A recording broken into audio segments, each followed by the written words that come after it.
that was for thumbnails. And today I am back to explain day 2 to you. So, volume 2 of the Mac Logs is now in session. So day 2 was a while ago, and I didn't really have time for a long time to update my videos, so I just wrote down a bunch of things for you, and I'm just gonna read it because they're more detailed than I would remember anyway. So here we go. Okay, I woke up and had a devotion, and then, yeah, this is off to a great start. I went to a breakfast place and had a big breakfast to start off on the right foot. Yeah, because yesterday I'd only eaten road snacks and a McDonald's smoothie and small fry for lunch and dinner because I was rushing. It had to do with the place and me keeping calling my host being like, oh, it's actually going to be 30 more minutes. Oh, it's actually going to be an hour. Call another 30 minutes later. Actually, I'm going to be 2 hours late, and so forth. But anyway, so the first day wasn't all that great. But the morning started off perfectly. And wow, it's really hard to read and be presenting. Okay. Yeah, and I got cheap coffee from McDonald's and loved it. Yes, I was getting to a point now where I was having cheap coffee and I just liked the taste of it. So that's fun. I was almost out of town and at a stoplight when I looked over at a house. It was a small, old, uninhabited looking one, and I saw a curious sight. There was a gangly, homeless looking character lighting a cigarette and waiting on another guy to load up his makeshift bicycle wagon thing with trash bags full of something. Do you hear that? It's an ice cream truck. Anyway, okay. To fill up his makeshift bike wagon-like thing with trash bags full of, I don't know, something. And the other guy was a dwarf. And he looked rather on top of things. Okay, yeah. I just want to say, I was at this stoplight, looked over, there was this really old house that looked like no one should have lived in it. And there was a guy standing there lighting his cigarette, waiting for this dwarf to take things and put them in it.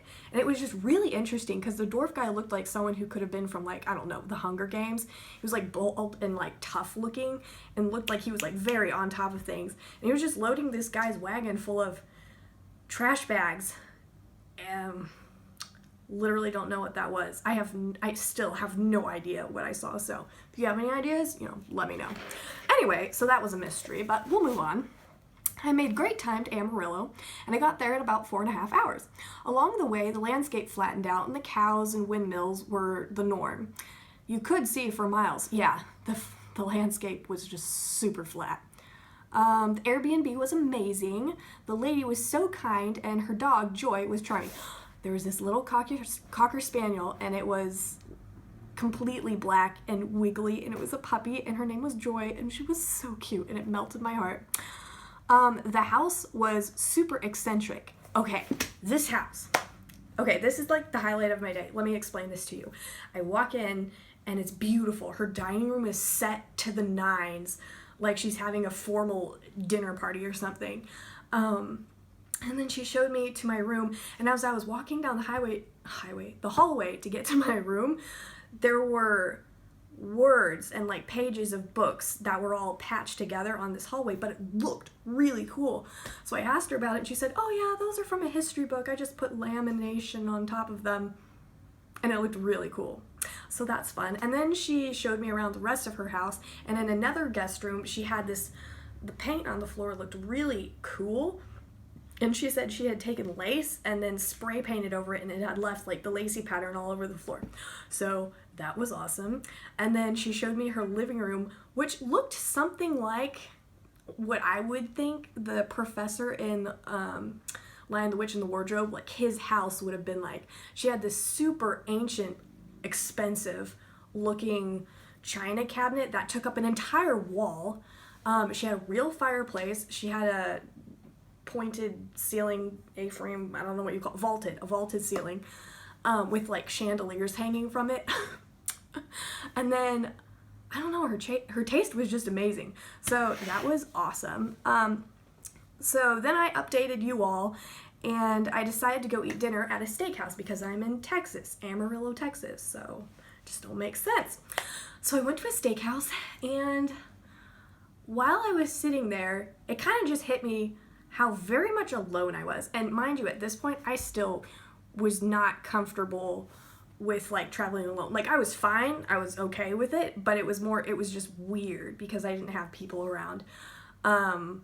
Still as weird as the first day, so yeah, but it was getting better. Well, actually not yet, it hadn't gotten better yet. It was still more just like, I'm very much alone, and if something were to happen, I'm the only person who would know about it. Not true, but you know how your mind works. Anyway, so I was sitting there thinking that, and then the server brings me my food, and so I start eating, and then I start observing everything around me, and no one is wearing sweats. Everyone is wearing jeans, so I was wearing sweats, and that was interesting to me, and I was like, oh, okay. And then I watched this busser bus a table, and I noticed underneath his t-shirt, he had a gun, like very clearly the outline of a gun on one hip, and then on the other hip, he had 2 cartridges. 2. It kind of seemed unnecessary to me, but also I just looked at it and was like, well, I guess this is Texas. So that was funny. Then after that, let's see what happened. Blah, blah, blah. Oh yes, I listened to how people speak as well. They said things like, oh, you sweet thing. Like this really long, it was really funny. They just said words lengthily. Then I went back and slept fine and woke up and made coffee. Oh, we're bleeding into day 3 here. Okay, so yeah, that was pretty much the end of day 2. Not that much, but it was a day.